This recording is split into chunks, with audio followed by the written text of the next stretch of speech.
മക്കളെ എല്ലാവരും ഉച്ചയൂണൊക്കെ കഴിച്ചോ? ഞാനിന്ന് കഞ്ഞിയാണ് കുടിക്കുന്നത് കേട്ടോ. ഇന്നിവിടെ ആരും ഇല്ല.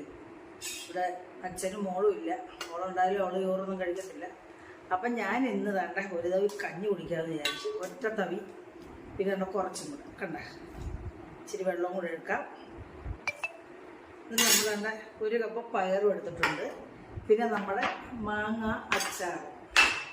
പിന്നെ മഴയൊക്കെ അല്ലയോ, അപ്പോൾ പിന്നെ ഇച്ചിരി കഞ്ഞി കുടിക്കാമെന്ന് വിചാരിച്ചു. നല്ല സുഖമാണ് കഞ്ഞി കുടിച്ചത്. അപ്പം ഇതിന് വലിയ പുളിയൊന്നുമില്ല, നല്ല ടേസ്റ്റാണ്. നമ്മൾ നാളെ ഇട്ട അച്ചാറാണ്. അവിടെ ഇതിനകത്ത് പൂപ്പരും ഒന്നും പിടിച്ചിട്ടില്ല, കണ്ടില്ലേ? സൂപ്പർ അച്ചാർ. ഇന്ന് ഫ്രിഡ്ജ് വെച്ചില്ല, ഇവിടെ ഈ ഡൈനിങ് ടേബിളിൻ്റെ പുറത്ത് ഇങ്ങനെ ഇരിക്കുമായിരുന്നു.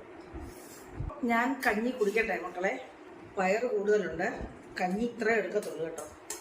ഷുഗർ ആണല്ലോ, ഷുഗർ പേഷ്യൻ്റ് അല്ലേ ഞാൻ. അപ്പോൾ നല്ല ഇച്ചിരി മാങ്ങായി എടുത്ത്, ആദ്യം പുളിയില്ല, അതുകൊണ്ട് പിന്നെ കുഴപ്പമില്ല. നമ്മൾ വിനാഗിരി ഒന്നും ചേർത്തിട്ടില്ലല്ലോ. വിനാഗിരി ചേർത്താൽ ഭയങ്കര പുളിയാണ്, നമ്മൾ വയറിനും പ്രശ്നമാണ്. അപ്പോൾ കുടിക്കും കേട്ടോ. ശരി മക്കളെ.